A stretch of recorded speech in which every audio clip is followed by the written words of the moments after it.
네, 아마존에서 SA를 하고 있는 김일호입니다. 오늘은 좀 새로운 주제입니다. 아마존의 머신러닝이라는 서비스가 있습니다. 그래서 아마 들어보신 분도 계실 것 같고, 혹시 써보신 분 계세요? 머신러닝? 아마존 머신러닝 써보신 분? 이럴 수가. 네. 네. 아직 한 분도 안 계시겠지만 이 세션이 끝나면 다 돌아가셔서 많이 써보실 거라고 기대를 합니다.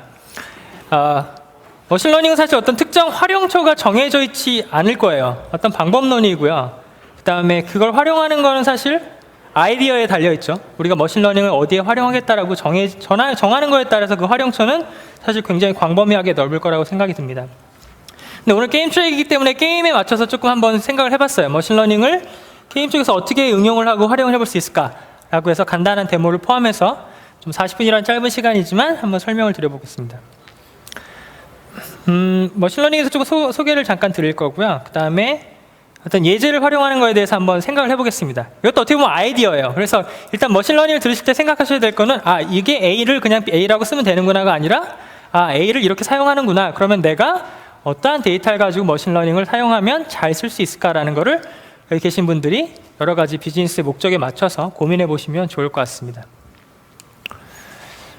일단은 당연히 데이터 기반이 하죠.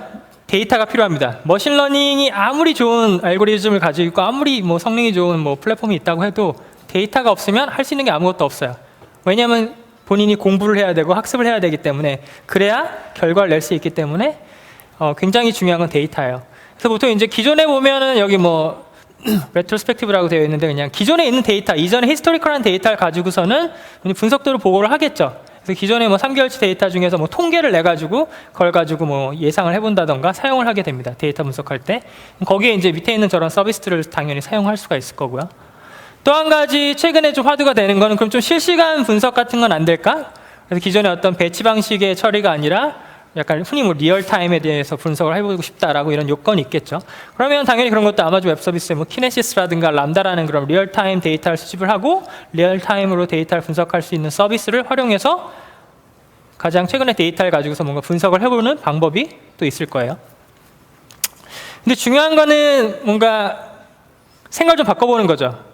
왜냐하면 기존에 있는 데이터를 그대로 뭔가 통계를 내고 분석해서 결과를 얻어내는 게 아니라 머신러닝을 통해서 예측할 수 있는 값, 예상할 수 있는 값을 물어봐서 내가 응답을 얻을 수 있으면 좀 더 이제 스마트한 서비스를 개발할 수 있겠죠.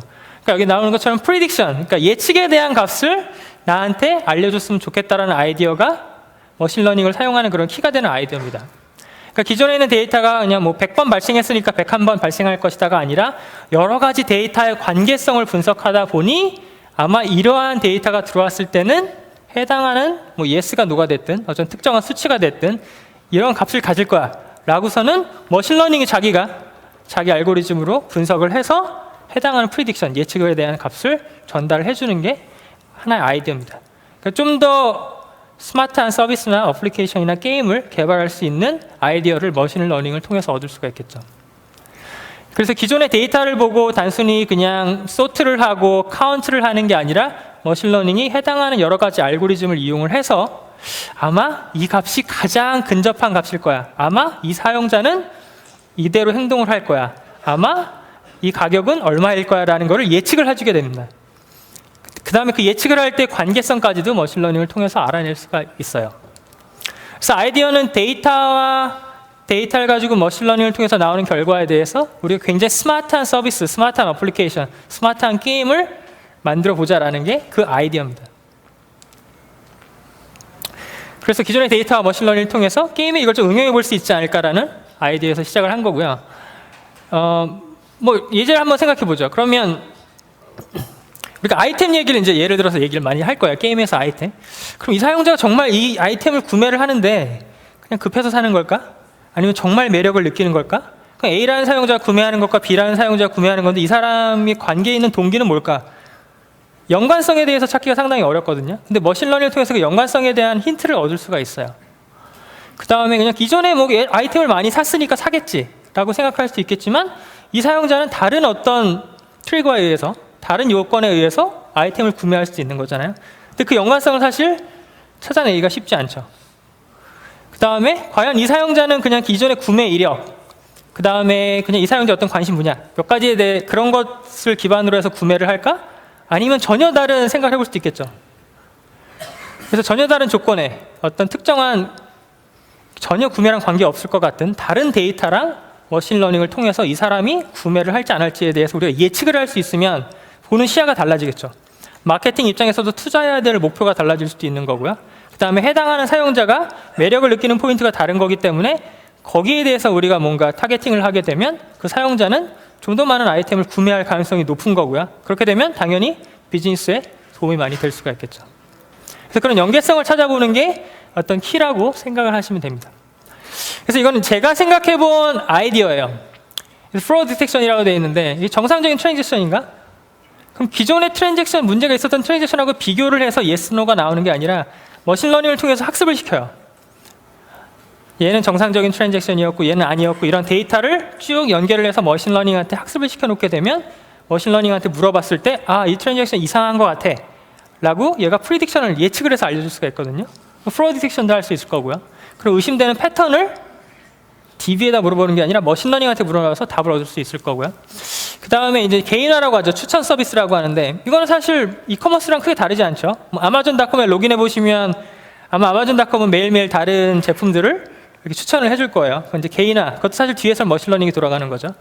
그래서 유저가 좋아할 만한 아이템을 갖다가 셀링하고 이벤트를 하는 게 훨씬 더 구매할 확률이 높잖아요. 그럼 그 유저가 어떤 아이템을 좋아할지 머신러닝에 물어볼 수도 있을 것 같아요. 그 다음에 타겟 마케팅 같은 경우는 이제 뭐 유저마다 다른 이벤트를 제안한다거나 다른 뭐 아이템을 제안한다거나 타겟을 바꿔서 그 사용자에게 맞는 것들을 제안할 수 있을 수 있고요. 그 다음에 이게 맞는 표현인지 모르겠지만 개인에 맞는 스킬셋, 장비셋 이런 것들을 제안할 수도 있겠죠. 그냥 똑같은 걸 모든 유저한테 뿌리는 게 아니라 이 사용자가 관심이 있을 만한 거를 머신러닝한테 물어봐서 가져와서 이벤트를 한다면 구매할 확률이 훨씬 높아질 수 있을 겁니다. 그 다음에 차운 프리딕션은 이제 그 유저를 이제 리텐션 하는 거죠. 리텐션 플랜하고 관계가 있을 것 같은데 이 사용자 로그 같은 걸 쭉 트래킹해가지고 머신러닝에 넣고 물어보니까 이 특정 사용자의 최근 데이터를 보니 사용자가 곧 일주일 후에 더 이상 게임을 안 할 것 같아 라는 예측을 머신러닝을 통해서 알 수 있다면 그 사용자에게 특별한 마케팅을 하든 뭔가 이벤트를 하든 좀 더 데이터를 활용을 해서 우리가 그 사용자를 더 게임을 할 수 있게 만들 수도 있겠죠.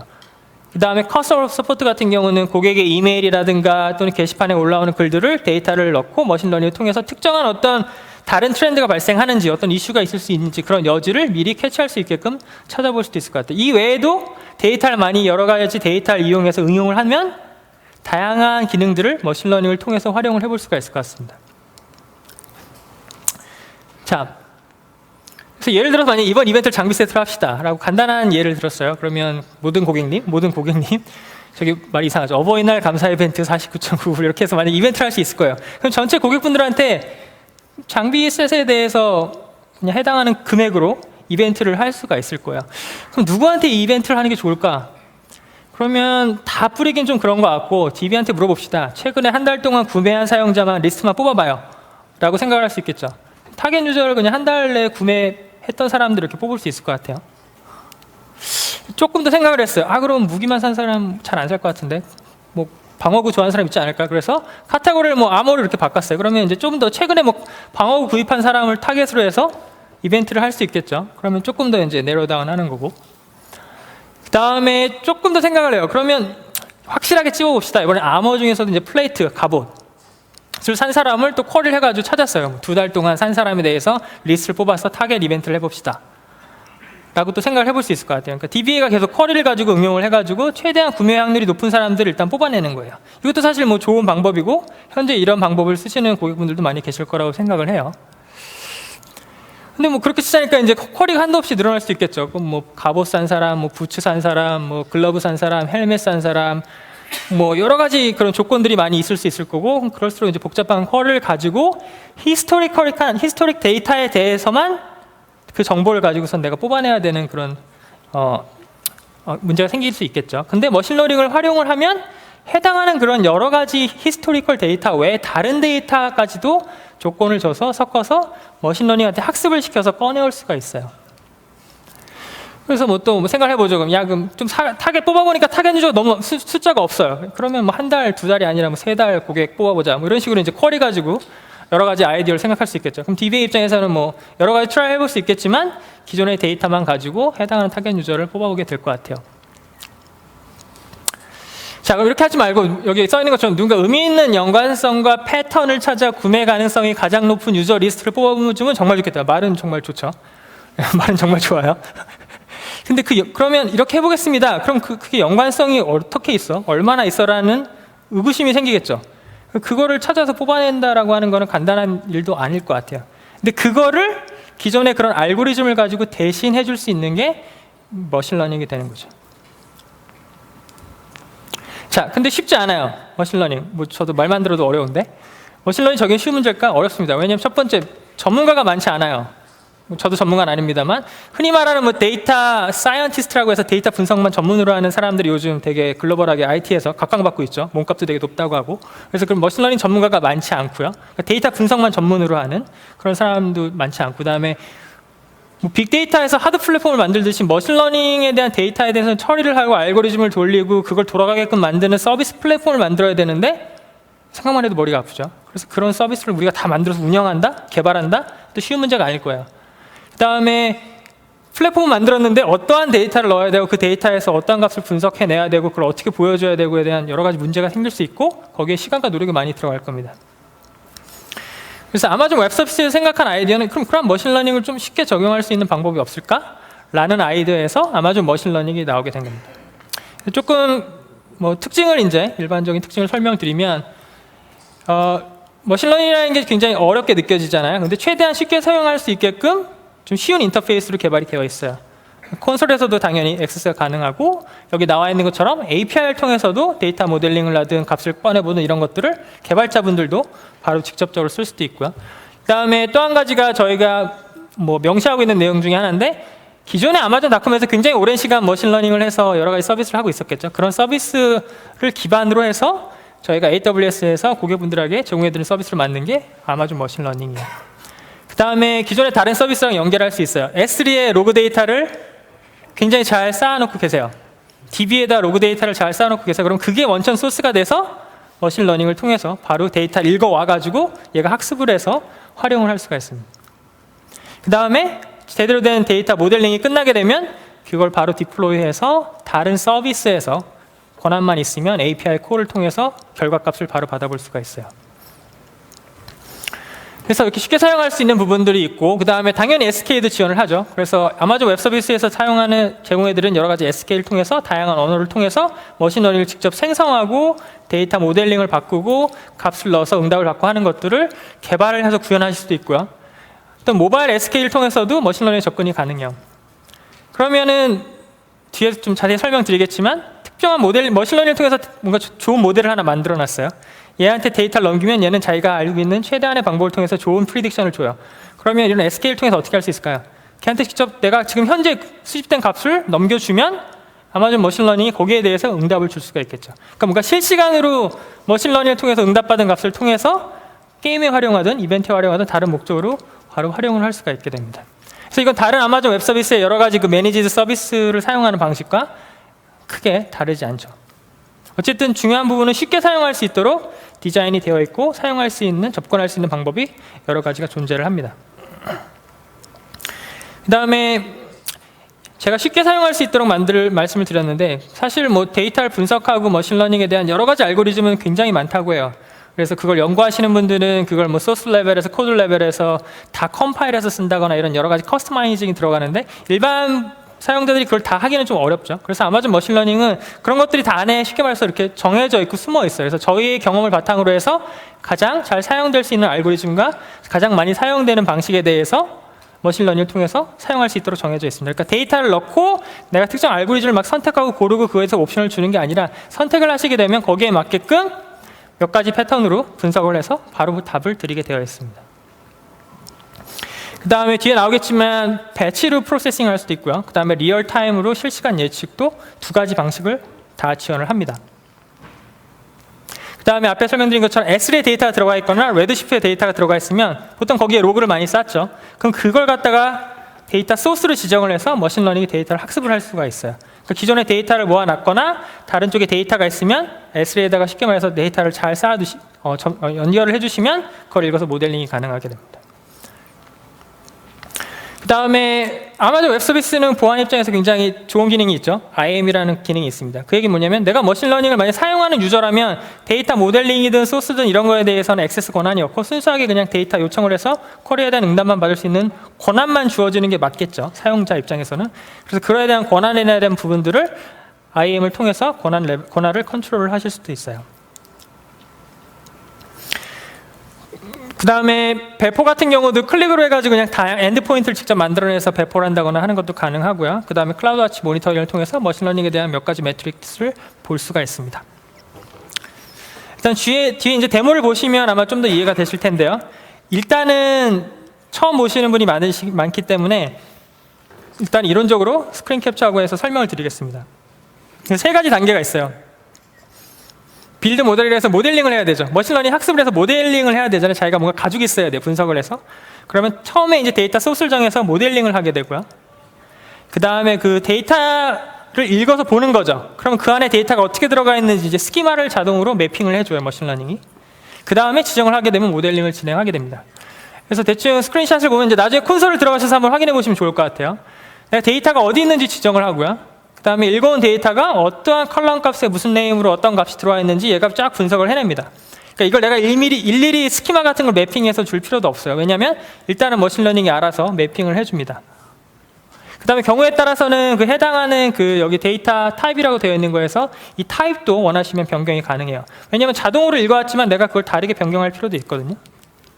그 다음에 내가 실제 원하는 값, 프리딕션 하고 싶은 값, 예측하고 싶은 값에서 타겟을 지정하게 됩니다. 내가 해당하는 데이터 소스를 앞에서 이렇게 줬는데 내가 얻고자 하고 싶은 값은 타겟이 되는 값이다 라고 이렇게 지정을 하는 거죠.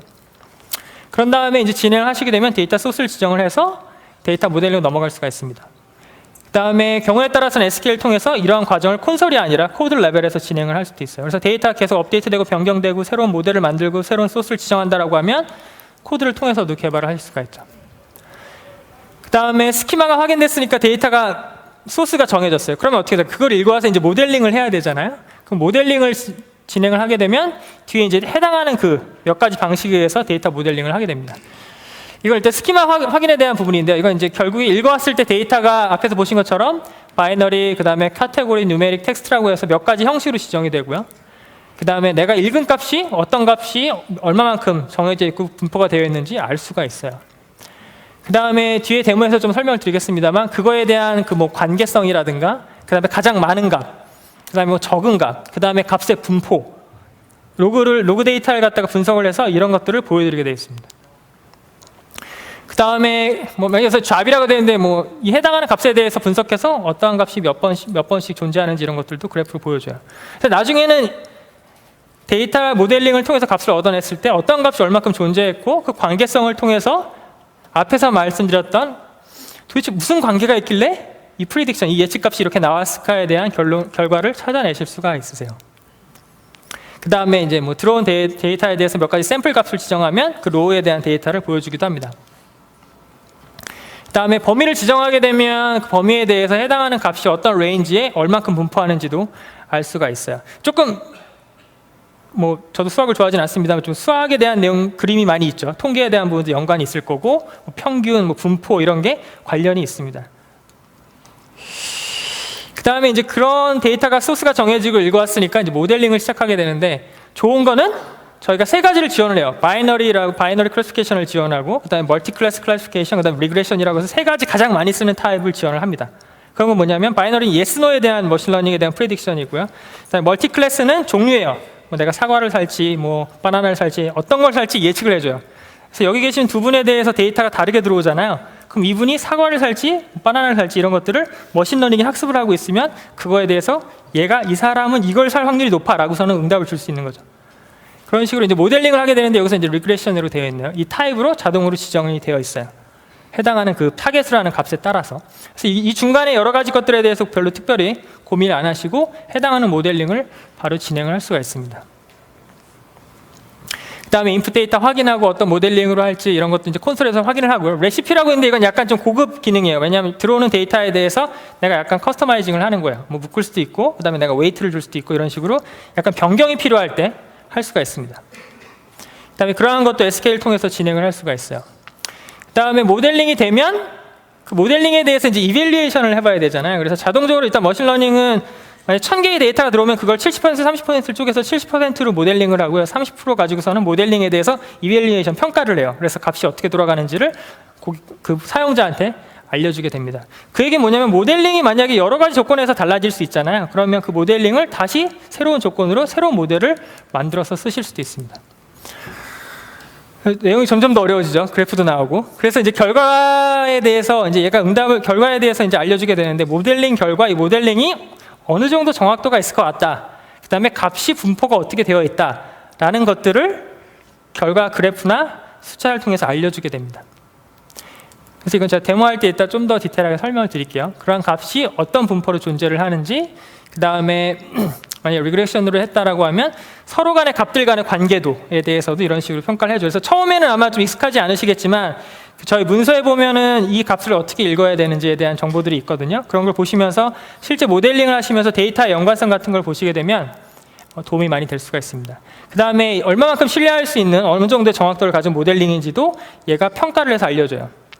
그러니까 뭐 에러에 대한 뭐 표준 편차 뭐 이런 식으로 이제 수학적인 용어가 들어가는데 그런 것들 통해서 수치적으로 알려줍니다. 정확도가 높다, 낮다. 그 다음에 해당하는 값이 어떻게 분포가 되어 있다는 것을 알려주게 되죠. 그 다음에 상세 조절 같은 경우는 스레시홀드예요. 그래서 이 값은 뭐냐면 내가 기준점에 대해서 변경을 할 수가 있어요. 흔히 컷오프라고 하죠. 그러니까 내가 만약에 타겟하는 마케팅 유저를 굉장히 좁히 봤어요. 그래서 가장 가능성이 높은 몇십 명한테만 이벤트를 하고 싶겠다라고 하면 이 스레시홀드를 일로 올리게 되면 기준점이 여기가 되니까 대부분의 사용자의 그 리퀘스트에 대해서는 아마 0이 나갈 거예요. 노라고 할 거고요. 그 다음에 여기에 걸치는 사용자는 적을 거기 때문에 굉장히 구매할 가능성, 아이템으로 치면 구매할 가능성은 높지만 사용자 수는 줄겠죠. 그러나 내가 브로드하게 이번에 마케팅을 해야겠다 그러면 구매할 확률이 그렇게 많지는 않지만 여기까지 잘라서 이만큼을 타겟팅을 하겠다라고 하면 머신러닝은 이 조건에 들어오면 만약 바이너리라고 하면 1이라는 값을 리턴해서 이 사용자들은 구매할 것 같아요 라고 응답을 줄 거고요. 적은 수에 대해서 이제 0을 주겠죠. 그래서 만약에 마케팅이 고급스러운 마케팅이다, 돈이 많이 들어간다라고 하면 이 타겟 유저를 좁혀서 적은 수의 가능성이 높은 사용자를 타겟할 수도 있고, 일반적인 마케팅이다라면 이 스레시홀드를 낮춰서 많은 사람들이 예스라는 밥을 잡아서 이벤트에 참여할 수 있도록 할 수 있겠죠. 이런 스레시홀드 변경이 가능하고요. 그 다음에는 이제 마지막으로 모델링이 완성이 됐으니까 모델링한테 새로운 데이터 인풋을 넣어서 모델링한 결과로 봤을 때 이 데이터를 줬더니 예스인가요? 노인가요? 물어볼 수 있고요. 이 데이터를 줬더니 바나나를 구매할까요? 토마토를 구매할까요? 이런 식으로 답을 머신러닝을 통해서 이제 얻어낼 수가 있어요. 그래서 그걸 얻어낼 수 있는 엔드포인트를 생성하게 되는데 그런 것들을 콘솔에서 바로 클릭을 해서 바로 만들 수가 있습니다. 그래서 어떻게 사용하는지는 제가 데모 때 보여드릴게요. 그래서 배치 방식은 대량의 데이터를 한 번에 주고서는 그 머신러닝을 통해서 값을 한 번에 다 얻어내는 거예요. 내일까지 타겟 리스트 뽑아. 그러면 쫙 넣어가지고 S리더 데이터를 넣고 머신러닝한테 물어봐요. 이 데이터에 대해서 이 모든 유저에 대해서 이벤트를 보낼지 참석시킬지 말지 물어보는 거죠. 그럼 머신러닝이 한 번에 돌려서 한 번에 답을 주고요. 그다음에 실시간 같은 경우는 그때그때마다 생기는 그 데이터를 모아가지고 머신러닝한테 물어보게 되면 얘가 모델링 되어 있는 내용을 바탕으로 바로 답을 주게 되어 있습니다.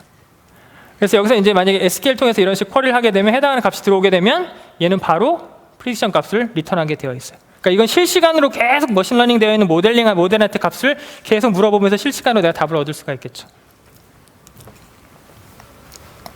그럼 한번 내용을 보여드릴게요.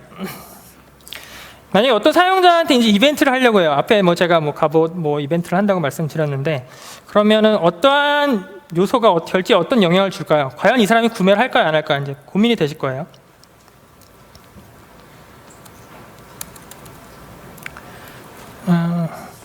이게 작죠? 자, 이거는 순수하게 제가 제 마음대로, 제 임의로 만든 거예요. 여기 보시면 파란색으로 되어 있는 거는 좀 재밌게 진행을 하려고 그 사용자가 구매를 했을 때 또 뭐 그런 어떤 주변 환경에 대한 어떤 그 날씨에 대한 정보예요. 뭐 계절, 예를 들어서 랜덤하게 제가 만든 거예요. 계절, 그 다음에 그날의 온도, 그날의 습도. 과연 그날의 습도가 이 사람이 아이템을 구매하는데 얼마나 영향을 미쳤을까요? 알아내기 어렵죠. 근데 머신러닝은 이거에 대해서 관계성을 찾아내서 그 영향도를 우리한테 알려줄 수가 있어요. 그 다음에 이 노란색으로 되어 있는 건 뭘까요? 개인정보예요. 약간의 개인정보. 이 사람이 뭐 결혼을 했는지 싱글인지, 당연히 게임이니까 싱글이 많아야겠죠. 네, 싱글이 많고, 그 다음에 이제 이 사람이 태어난 연도, 그 다음에 뭐 관심도, 그 다음에 종교. 과연 이 사람이 종교하고 아이템을 구매하는 거랑 무슨 관계가 있을까? 정말 관계가 있다면 엄청난 정보죠. 그 다음에 그 사람의 직업, 그 다음에 좋아하는 색깔. 검은색 좋아하는 사람이 아이템을 더 잘 살까요? 파란색 좋아하는 사람이 아이템을 더 잘 살까요? 모르죠. 그래서 이런 여러 가지 정보들을, 개인정보를 몇 가지 묶었어요. 그 다음에 몸무게, 키도 넣고, 그 다음에 그냥 이 사람이 어떤 캐릭터를 가지고 있다라고 하면 그 캐릭터에 그냥 레벨을 하나 이렇게 넣었어요. 그 다음에 이건 제가 임의로 만든 건데, 그 사람이 일주일간 구매했던 횟수, 아이템 구매한 횟수, 그 다음에 마지막이 가장 마지막 이벤트에서 이 사람이 구매한 결과예요. 그러니까 0이면 구매 안 한 거고요. 1이면 결과한 거예요.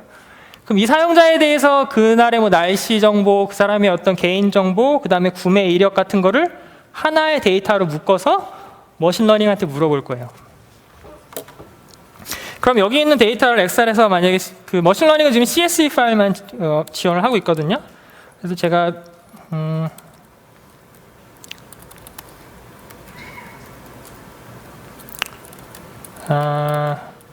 미리 CSV 파일로 저장을 해놨어요. 보시면 여기 똑같이 있죠? 맨 뒤에 글씨 보이시나요? 네, 보시면 똑같아요. 앞에 시간, 뭐 계절, 온도, 그 다음에 뭐 결혼한 상태, 여러 가지 이제 정보들, 컬럼에 대한 정보들을 위에 넣고요. 거기 나와 제가 랜덤으로 만들어 놓은 데이터를 이렇게 CSV 형식 파일로 저장을 해놨어요. 그러면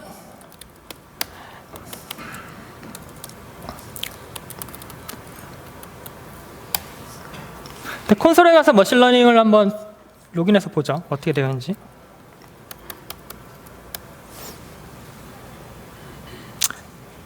제가 옛날에 테스트했던 내용들이 있고요. 대시보드를 보면 이제 지금 제가 테스트했던 여러 가지 내용들이 쭉 있게 되고요. 제가 아까 처음에 데이터 소스를 지정해야 된다고 말씀드렸잖아요. 그러면 데이터 소스를 지정하는 데 가시면 아까 똑같이 보시는 것처럼 S3, 레드시프트를 고를 수가 있어요. S3는 해당하는 그 URL 주시면 되고요. 레드시프트일 경우에는 레드시프트 엔드포인트, 뭐 로그인할 수 있는 정보, 그 다음에 쿼리를 줄 수가 있습니다. 저는 오늘 S3로 진행을 할게요. 그래서 제가 저장한 파일 아까 트레이닝 데이터 for 서밋이잖아요. 그래서 만약에 간단히 테스트 하려면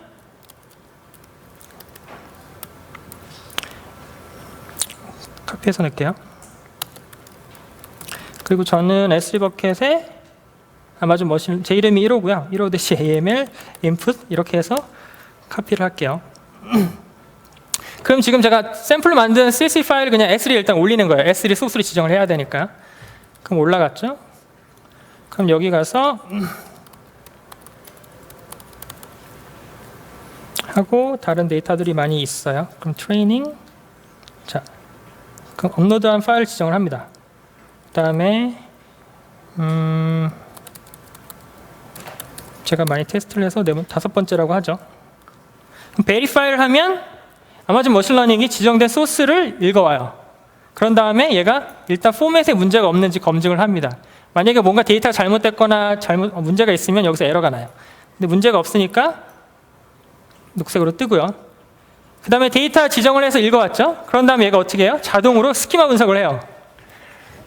그런 다음에 여기 보시면 컬럼 네임에 대해서 이제 노라고 되어 있는데, 이런 노라고 되어 있으니까 일단 이렇게 여기 이제 임의의 값이 들어가 있는데 yes를 하게 되면 제가 컬럼 네임을 맨 위에 넣었잖아요. 그럼 그걸 읽어와서 해당하는 값이 뭐였는지 이렇게 보여줍니다. 보시면 앞에 보신 것처럼 뭐 데이 타임, 시즌, 웨더에서 정보들이 다 들어가 있죠. 여기서 하나 팁을 드리면 시즌은 제가 봄, 여름, 가을, 겨울을 그냥 숫자로 줬어요. 근데 이걸 숫자로 인식하면 안 되겠죠. 이건 카테고리잖아요. 그럼 그럴 경우 예를 들어서 얘를 카테고리 정보를 이렇게 변경을 하게 됩니다. 그럼 얘를 숫자로 카운트하는 게 아니라 얘는 카테고리로 판단을 하게 돼 있어요. 그래서 일단은 예를 들어서 이렇게 해서 컨티뉴를 누르시게 되면 타겟을 지정하라고 되어 있죠. 그러면 제가 아까 알고 싶었던 건 뭐죠? 기억하시나요? 네. 이 사람이 과연 또 구매를 할지 안 할지요. 구매에 대해서 yes가 나올지 no가 나올지. 그러면 제가 얻고 싶은 값은 구매에 대한 yes, no에 대한 값이에요. 예측. 그럼 이걸 누르고선 yes를 누르시게 되면 identifier는 뭐 옵셔널이니까 통과를 하시고 제가 저장한 거에 대한 정보가 나오고 finish를 누르면 데이터를 읽고 와서 얘가 일단 분석을 하기 시작해요. 이 데이터에 대해서 일단은. 그래서 일단 어느 정도 시간이 걸립니다. 데이터 양이 많으면 시간이 좀 더 걸릴 수가 있고요. 그래서 제가 이전에 만들어 놓은 걸 한번 볼게요. 데이터 소스에 가면 기존에 했던 데이터들이 있어요. 그래서 제 뭐 예를 들어서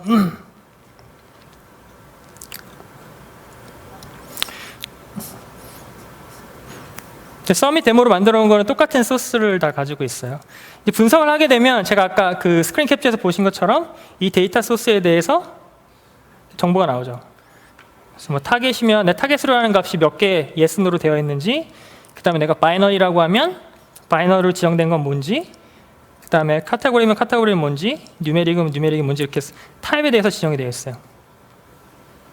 근데 여기서 중요한 것 중에 하나가 correlation to target이요. 그러니까 이걸 해석하자면 타겟이랑 연관성이잖아요. 그러면 잘 보시면 수치가 굉장히 낮죠. 어쨌든 0과 1 사이니까. 여기서 보시면 만약에 키랑 만약에 습도다라고 하면 키랑 연관성이 더 있을까요? 습도랑 더 연관성이 있을까요? 이 랜덤 데이터를 봤을 때. 습도랑 연관성이 있어요. 제가 랜덤으로 만든 거예요. 이걸 이제 나중에 가셔서 잘 실제 리얼 데이터랑 활용하신다고 상상하시면 돼요.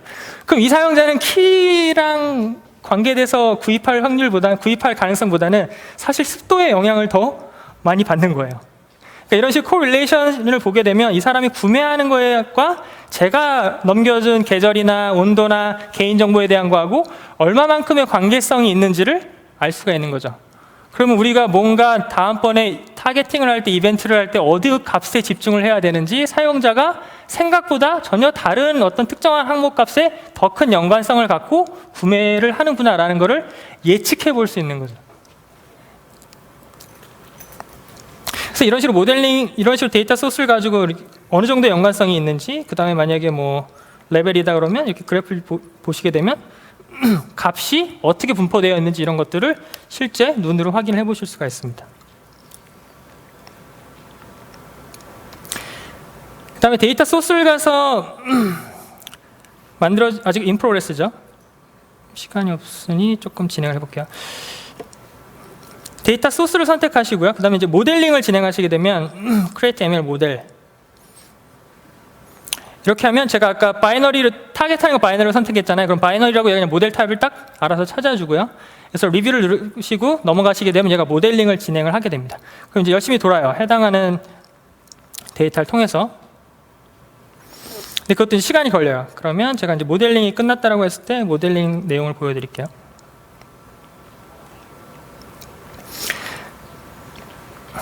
자, 이전에 모델링 돌려놓은 걸 한번 클릭해서 보겠습니다. 아까 타겟 소스, 그 다음에 그거를 분석해서 스키마, 그 다음에 코릴레이션 다 보셨죠? 그런 다음에 모델링을 하시게 되면 얘가 일단 모델링한 결과를 이렇게 알려줘요. 모델 서머리, 소스가 뭐였고, 그 다음에 여러 가지 정보가 있는데 중요한 거 하나를 보여드릴게요. 익스플로러 퍼포먼스 하면 아까 보신 것 같은 그래프가 나오죠. 제가 랜덤으로 만든 값이 0에서 1 사이에 어떻게 분포되어 있는지 이제 보여주는 거예요. 그래서 가능성으로 봤을 때 내가 지금 트루 파지티브면 이 사람은 정말로 구매할 확률이 굉장히 높은 사용자. 트루 네거티브면 거의 0이죠. 구매할 확률이 거의 없어요. 근데 중간에 false 네거티브, false 파지티브 뭐냐면 좀 잘못된 것 같지만 틀 수도 있겠지만 구매할 수도 있고 또는 안 할 수도 있는 그런 사용자들에 대한 그 값에 대한 패턴을 분석해서 보여주는 거예요. 그런 다음에 내가 이 스레시홀드를 조정하게 되면 이렇게 올리게 되면 값이 움직이죠. 이렇게 올리면 어떻게 될까요? 굉장히 타이트하게 검사를 하는 거예요. 쉽게 말해서 데이터를 넣었을 때 어지간해서 1이 안 나오겠죠. 조건을 다 보니까 값을 이렇게 내리면 어지간하면 이쪽 범위에서 1을 리턴하겠죠. 어떤 값을 줬을 때.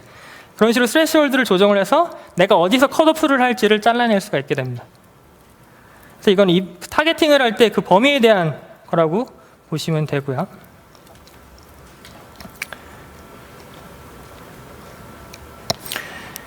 그 다음에 하나 더 설명드리면 Try Real Time Prediction이라는 기능이 있는데 이건 뭐냐면 제가 모델링을 해서 간단하게 테스트를 해볼 수가 있어요. 그래서 만약에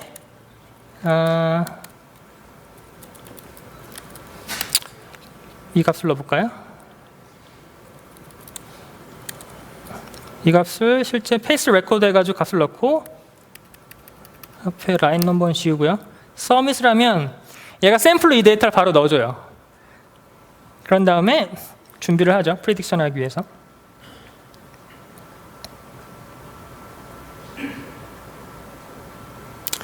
그 다음에 create prediction을 하면 이미 모델링을 했고 이 모델링한 데다가 내 샘플 데이터를 넣어가지고 여기서 값을 찍어줘요. 이 사람은 0이에요. 어떨까요? 이 사람 안 살 것 같아. 이 데이터를 봤을 때. 그런 다음에 그게 얼마만큼의 숫자가 나왔기 때문에 안 사냐면 0.19예요. 제가 아까 중간에 컷오프가 0.5였잖아요. 그럼 0.19니까 사실 수치가 굉장히 낮기 때문에 이 사람은 좀 구입할 확률이 굉장히 적겠죠. 이런 식으로 간단하게 그 결과를 바로 볼 수가 있고 확인을 해볼 수가 있어요. 그래서 간단한 테스트는 여기서 해볼 수가 있고 아까 입력된 값에서 숫자를 변경해보면 값이 움직이면서 0이 나올 수도 있고 1이 나올 수도 있고 이런 식으로 보실 수가 있어요. 그 다음에 이렇게 테스트를 해서 굉장히 좋은 모델링이 만들어졌다 그러면 이제 나 사용을 해야지. 그럼 아까 디플로이가 쉽다 그랬잖아요. 그러면은 해볼 수 있는 게 방금 테스트한 게 리얼타임 프리딕션 해보는 거고요. 그 다음에 create endpoint라면 endpoint가 생성이 되면서 그 endpoint한테 앞에 넣었던 것처럼 데이터를 넘겨주면 얘가 데이터 모델링이 0인지 1인지 값을 넘겨주는 거고요. 배치 프리딕션을 하게 되면 해당하는 그 데이터를 쫙 모아가지고 S에다가 CSV를 만들어서 얘한테 던져주면 얘가 그걸 다 분석해가지고 0인지 1인지 이런 걸 쫙 분석해가지고 값을 만들어줍니다. 그러니까 밤에 돌리면 되겠죠. 그런데 다음날 우리가 대상으로 할 사용자 리스트를 머신러닝이 알려줘서 값을 얻게 되는 거죠. 시간이 좀 부족하긴 한데요. 그래도 데모를 위해서 조금 더 쓰겠습니다. 네, 양해를 부탁드릴게요. 그래서 머신러닝을 통해서 이렇게 배포를 한 다음부터 이제 사용하는 거잖아요. 그러면 제가 모델 중에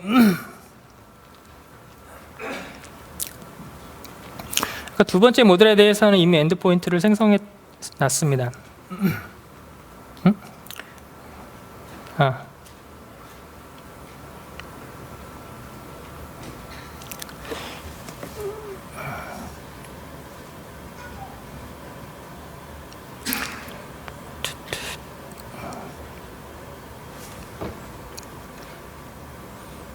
네, 여기 모델에 대해서 들어가 보면 아까 엔드포인트 디플로이 누르면 어떤 일이 일어나냐면 그냥 복잡하지 않아요.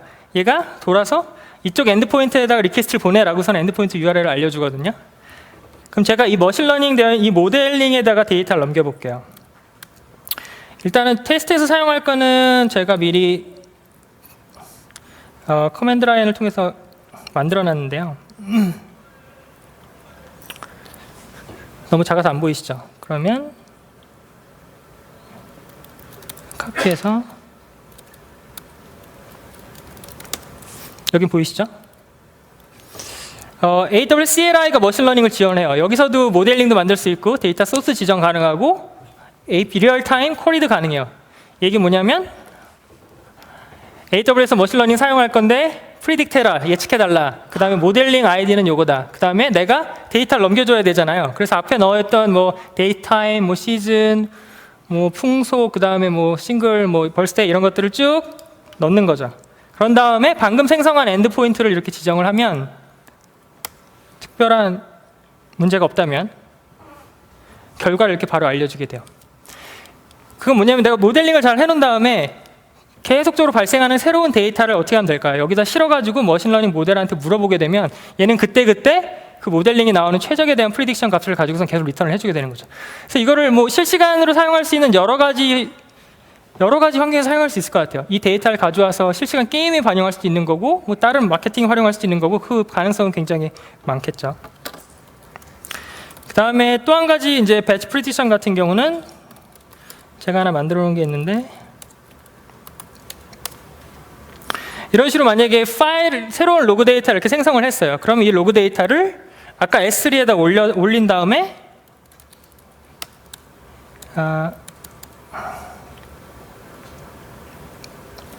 제너레이트 배치에 가시게 되면 배치 프로세싱을 새로 만들 수가 있어요. 그러면 배치 테스팅을 하시고 제가 아까 샘플 CSV 파일을 올려놨으면 AML 인풋에 샘플 파일을 올려놨죠. 이건 새로운 데이터예요. 대량의 데이터. 제가 10개만 저장을 하긴 했지만. 그런 다음에 베리파이를 하게 되면 얘가 이 데이터를 대량으로 가져와서 모델링한테 하나하나 물어보는 거예요. 0이야 1이야 0이야 1이야 어떤 값을 가지고 있어? 나한테 프리딕션을 해줘 라고서는 대량으로 넘기게 되고 그 결과를 다른 저는 아웃풋이라고 만들어 놨거든요. 아웃풋 폴더에다가 넣어줘 라고 하면 얘가 결과를 만들어서 결과를 딱 아웃풋 폴더에 넣어줍니다. 그럼 그 파일을 가져와서 꺼내보게 되면 여러분이 이제 0인지 1인지 그 해당하는 앞에서 제가 드렸던 그 올렸던 로그 파일에 대해서 분석을 해서 보여주게 되죠. 피니시 하시게 되면 이걸 가져와서 이제 대량으로 처리를 해요.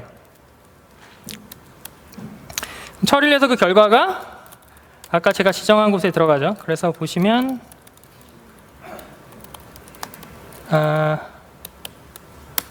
아웃풋이라고 제가 지정을 했죠. 그러면 여기에 배치 프리딕션 밑에 리절트였던 기억해요. 리절트 밑에 해당하는 결과를 올려줍니다. 앞에서 제가 테스트했던 건데 뭐 배치 프로세싱, 뭐 ID, 그 다음에 그 파일에 대해서 이렇게 정보가 나오죠. 그럼 이 파일을 Gzip으로 압축되어 있는데 다운로드 해가지고 Gunzip 하신 다음에 실제 열어보시게 되면 아까 제가 이걸 해봤던 것 같아요. 이런 파일이 나오거든요. 그럼 열어보면 어떻게 돼 있을까요? 실제 제가 넘겨줬던 값에 대해서 이게 0인지 1인지 분석을 해주고요. 그 0과 1이 나온 값의 이유가 0. 몇몇몇이라는 그 프리딕션에 대한 실제 값이 얼마였기 때문에 내가 0이고 얼마였기 때문에 1이다 이런 것들을 알려주게 돼 있어요. 이건 제가 앞에서 그냥 똑같은 데이터를 카피해서 넣었기 때문에 지금 들어간 값이랑 나온 값이랑 똑같이 되어 있는데 그 값이 이제 달라지게 되겠죠. 그럼 이 0과 1을 보고서는 이벤트를 할 때 1인 사람만 쫙 골라가지고 특정 이벤트에 대해서 딱 하면 그 사용자는 구매할 확률이 예측으로 봤을 때 굉장히 높아지게 되는 거죠. 그래서 데이터 읽는 거, 모델링하는 거, 그 다음에 실제 그 모델링한 데이터에다가 API를 리얼타임으로 하는 거, 그 다음에 배치를 하는 거, 실제 일련의 과정들을 제가 데모로 보여드렸고요.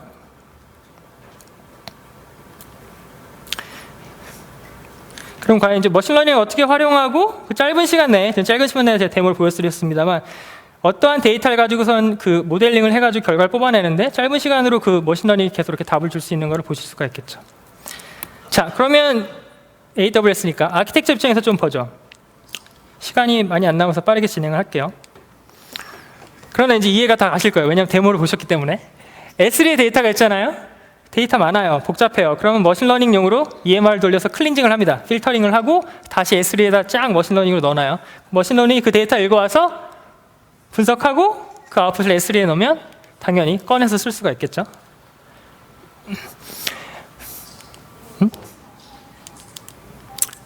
자, 만약에 IDC에 로그를 잔뜩 쌓아놨어요. S3를 카피해서 쫙 올려요.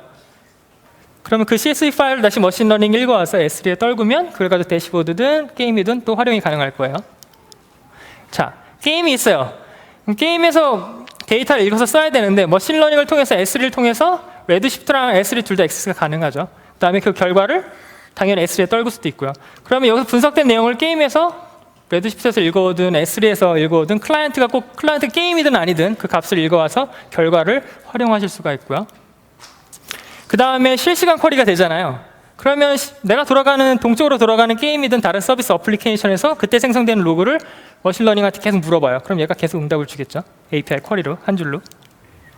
또 이미 다이나모DB로 게임을 개발해서 운영하고 계세요. 근데 특정 데이터가 들어왔을 때 다이나모DB에 데이터가 들어오는 걸 람다로 트리거링이 되죠. 그럼 람다가 읽어서 머신러닝으로 넘기면 머신러닝 읽어서 야, 지금 쌓여있는 데이터를 보니까 머신러닝을 통해서 모델링한 데이터로 프리딕션한 값이 이거야 라고서는 다이나모DB에다 딱 업데이트를 해주는 거예요. 그러면 그걸 다시 읽어가지고 클라이언트 쪽에서 활용할 수도 있을 거고 여러 가지 아이디어를 가지고 응용할 수가 있습니다. 근데 가장 중요한 건 뭐냐면 garbage in, garbage out이에요. 제가 아까 랜덤 데이터를 넣어서 일단 데모를 보여드렸지만 좋은 데이터로 넣어가지고 좋은 모델링을 하면 의미 있는 값이 나오겠지만 잘못된 데이터 그냥 엉터리 값을 막 넣으면 제대로 된 값이 나올 수가 없겠죠. 그래서 모델링을 굉장히 여러 번 소스에 대해서 모델링을 여러 방식으로 할 수 있고요. 그러한 테스트가 많이 필요합니다. 즉 금을 넣어야 금에 대한 데이터가 나오죠. 네, 제가 준비한 세션은 여기까지고요. 아무쪼록 뭐 처음 소개시켜드린 내용인데 많이 도움이 됐으면 좋겠습니다. 그리고 서베이 남겨주시면 감사드릴 것 같습니다. 고맙습니다.